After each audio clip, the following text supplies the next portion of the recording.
Bonjour à tous, j'espère que vous allez bien et que vous êtes en forme. Aujourd'hui, je voulais vous proposer une séance un petit peu particulière parce qu'on va pas faire une séance tous ensemble comme on fait d'habitude, mais je voulais vous montrer quelques exercices pour travailler à la maison, des exercices qu'on a déjà fait ensemble et puis d'autres pour travailler les jambes. Ok, c'est les exercices que je vous propose aujourd'hui. Vous êtes nombreux et nombreuses à me dire, moi je trouve pas d'exercice, je fais toujours pareil.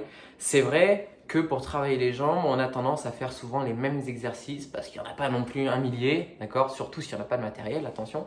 Voilà, au poids de corps, je voulais vous en montrer aujourd'hui et surtout vous expliquer pourquoi faire celui-ci au lieu de celui-ci. Pas juste vous mettre une vidéo, un montage et puis sans consigne en fait. Voilà, je voulais vraiment apporter un truc en plus. J'espère que ça vous plaira et après vous pourrez reproduire ces exercices à la maison. Allez, on enchaîne. Il n'y a pas de musique, il n'y a rien aujourd'hui. Je voulais vous montrer la base, les squats. Ok, les squats, vous savez les faire. Je mets mes jambes à peu près à la largeur des épaules et je viens descendre les fesses en arrière en ayant les genoux au-dessus des chevilles. Ça, vous savez le faire, c'est des squats simples, vraiment standard. Mais on peut faire squat un peu plus écarté ici sur le côté. L'avantage de ça, c'est qu'on va bosser petit, moyen fessier. C'est les fesses, enfin les parties qui sont sur les côtés, qui servent à écarter les jambes. Et l'intérieur des cuisses, à savoir les adducteurs ici. D'accord? Plus je vais écarter, plus je vais être sur mes adducteurs. Ayez bien le genou en direction de la pointe de pied. Donc on ne rentre pas les genoux ni à l'intérieur ni à l'extérieur. J'ai les genoux orientés avec ma pointe de pied. Ok, ça c'est important. Je peux faire la même chose, mais à l'inverse, c'est-à-dire serrer mes jambes. Ici, je vais être plus sur mon grand fessier, donc l'arrière des cuisses, ce qu'il faut bosser pour les photos Instagram, et sur les quadriceps. Vraiment, cette partie-là qu'on veut bosser. Ok? Je suis vraiment serré, et vous voyez, mes fesses vont toujours en arrière. Mes genoux restent au-dessus de mes chevilles. J'essaye de ne pas aller vers l'avant, ok? Pour éviter de tirer sur le tendon, par exemple. Ensuite, on peut faire les deux. Moi, j'appelle ça le in-out. Un coup à l'extérieur, un coup à l'intérieur.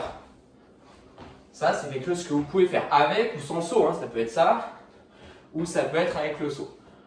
Ensuite, on peut faire, toujours en écarté, une jambe là où je viens descendre sur ce quadriceps, puis l'autre. Alterner mes deux jambes, comme ça j'ai un temps de récup et de relâche pour la jambe qui est tendue.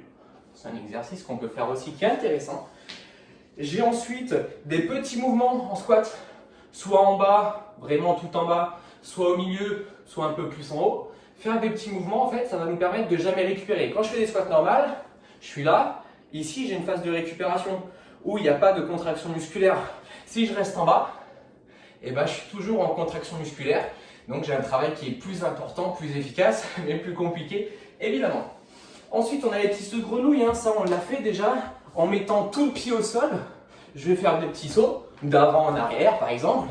Là, c'est la thématique animaux. Saut de grenouille. Et je peux faire de la marche de canard après. Ça, c'est un exercice tout bête qui va travailler la souplesse des hanches, des genoux et des chevilles. Voilà, je marche, j'avance, je recule. Ok? Donc vous allez voir, c'est un exercice qui fait très mal au quadriceps et aux fessiers. Ça, c'est un autre exercice.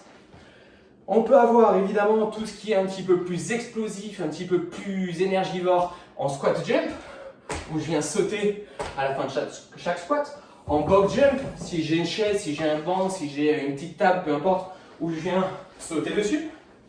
Ça, c'est à peu près le même principe que les squats sautés. Donc c'est des exercices qui sont pas mal et qui font travailler un petit peu plus, beaucoup plus les fibres rapides, les fibres explosives, et un petit peu plus dynamiques. Okay. Ensuite, on a tout ce qui est en isométrie. Rappelez-vous, le muscle il peut se contracter de différentes façons. On a du concentrique, de l'excentrique, et on a du plyométrique et de l'isométrique. L'isométrique, c'est ce qu'on va voir, c'est quand le muscle ne bouge pas, c'est-à-dire qu'il est statique, comme par exemple le challenge bring side up, où je suis en bas et je dois maintenir la position. Ça vous fait penser normalement à un autre exercice qu'on a fait ensemble, la chaise. Là, on est en isométrie.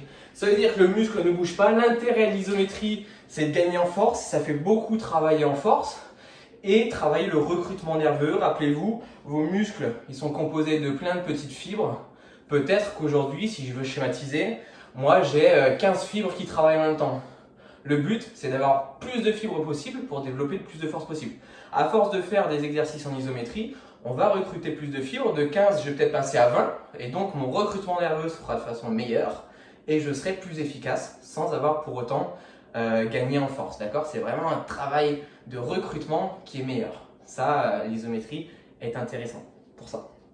Par contre, ça laisse beaucoup de courbatures, donc attention quand vous faites de l'isométrie. Ok. Ensuite, on peut avoir les pistoles. Les pistoles, c'est ultra intéressant. Je vous conseille de vous tenir quelque part, surtout si c'est les premières fois. En fin de compte, c'est juste des squats où je viens descendre sur la jambe, ok, par exemple ma jambe droite, et me relever. Ok. Vous pouvez vous aider ou non du rebord. Ça peut être avec, ça peut être sans. N'oubliez pas de faire les deux jambes, évidemment. Attention sur les pistoles, de bien avoir tout le pied au sol. On a tendance des fois à se mettre sur la pointe de pied. Et il faut avoir tout le pied au sol. C'est important pour éviter que le genou aille trop loin de nous. Ensuite, on a la catégorie fente. Vous connaissez les fentes, hein. Je viens descendre 90 degrés au niveau de mon genou, au niveau de mon bassin, ici aussi. Et attention par contre de ne pas taper le genou au sol. Ça, c'est important. Souvent, on a tendance à se faire mal. Ok, une jambe et l'autre jambe. Je peux faire toujours la même. Je peux reprendre l'exercice des petits mouvements et je peux reprendre l'exercice des fentes sautées. D'accord? Là, on est vraiment sur un travail du quadriceps de la jambe avant, du fessier de la jambe arrière et un petit peu des ischios de la jambe arrière. Donc, c'est intéressant. Vous pouvez faire aussi des fentes sur le côté comme ça, en croisant les jambes. C'est-à-dire que j'ai une jambe en arrière qui est croisée et je vais travailler sur ce quadriceps là. Encore une fois, mon genou est orienté avec la pointe de mon pied. Des petits mouvements, des plus grands mouvements, c'est toi qui choisis. On peut faire une fente sur la chaise avec la jambe arrière sur un montant. Ok, ça va nous permettre de solliciter encore plus le quadriceps de la jambe qui est avant, parce qu'on a moins de repos sur la jambe qui est arrière, étant donné qu'elle est sur la chaise. Et puis voilà, je crois que c'est tout ce que j'ai mis. Donc là, vous avez une quinzaine, une vingtaine d'exercices à peu près pour bosser quadri, fessier, les muscles, on va dire, principaux des jambes. Par contre, et là, il faut faire super attention, il ne faut pas bosser que les quadris. Okay, bien souvent, au poids de corps, c'est ce qu'on fait en principal parce que c'est le plus simple et le plus abordable. Par contre, si vous faites toujours un travail de quadri, vous risquez de vous retrouver avec des gros quadriceps bien musclés, bien forts. Par contre, les muscles antagonistes, donc opposés, les ischios, vont être moins sollicités et moins forts. Donc, on va avoir un déséquilibre. Ce déséquilibre peut mener à des pathologies comme des syndromes rotuliens par exemple, ou des problèmes au genou, entre autres. Pas que ça, évidemment. Donc, je vous incite fortement, quand vous bossez vos quadris, à bosser vos ischios. Je vous montre deux exercices qui sont intéressants pour bosser les ischios à la maison sans trop de matos, parce que c'est quand même pas évident. Celui qu'on fait de temps en temps où j'ai une jambe au sol, je pose ma tête et je lève le bassin. Donc, si je veux bosser le quadriceps ici, c'est ça. Je monte le bassin vers le ciel. Là, on a vraiment un travail de l'arrière de la cuisse et des fessiers. Voilà. Ou la même chose à une jambe ou deux jambes sur quelque chose de surélevé. Ça va solliciter encore plus les ischios, c'est un peu plus compliqué. Ok? Là, à deux jambes ou à une jambe, évidemment. Ça, c'est le genre de choses que vous pouvez faire avec très peu d'exercices. Ça peut être une chaise comme moi, ça peut être le canapé, hein, par exemple. Okay, n'hésitez pas, enfin surtout, n'hésitez pas qu'il ne faut pas hésiter, c'est qu'il faut absolument bosser les ischios pour harmoniser l'ensemble de votre corps. Et c'est ça pour tout le corps. Biceps, triceps, pecs dorsaux, abdos, lombaires. Voilà, il faut toujours bosser les muscles opposés pour essayer d'être bien harmonieux et d'être bien fort partout. Ça, c'est hyper important et j'insiste vraiment là-dessus. Voilà, j'espère que vous avez appris quelques exercices. Il n'y a rien de compliqué. Je ne fais pas de montage là-dessus parce que ce n'est pas mon boulot et franchement, je ne sais pas faire. Mais voilà, c'est important d'avoir quelques exercices en tête et surtout quand est-ce qu'il faut que je fasse quel exercice. Ce que je peux vous proposer pour ça, c'est d'en choisir 10 parmi tous ceux que je vous ai montrés. On va dire 8 pour les quadris, au moins minimum 2 pour les ischios. On peut faire 8 et 4, 7 et 3, peu importe. Mais il faut quadri et ischio, 30 secondes par exercice. Si vous choisissez 10-12 exercices, ça fait à peu près 5-6 minutes. Donc ça peut être une bonne séance. Choisissez les exercices que vous voulez. Je vous conseille de faire tous les exercices quadri, puis tous les exercices ischio. En tout cas, moi j'aime bien travailler comme ça. Vous êtes un peu plus autonome aujourd'hui. C'est aussi le but du sport, c'est de trouver des automatismes. Demain, je vous proposerai une deuxième routine abdos parce que vous avez adoré et que je trouve que c'est la base de tout. Donc, une séance de 6 minutes qui sera très courte. Soyez au rendez-vous, soyez forts. Belle journée à tous, prenez soin de vous et gros bisous. À très vite.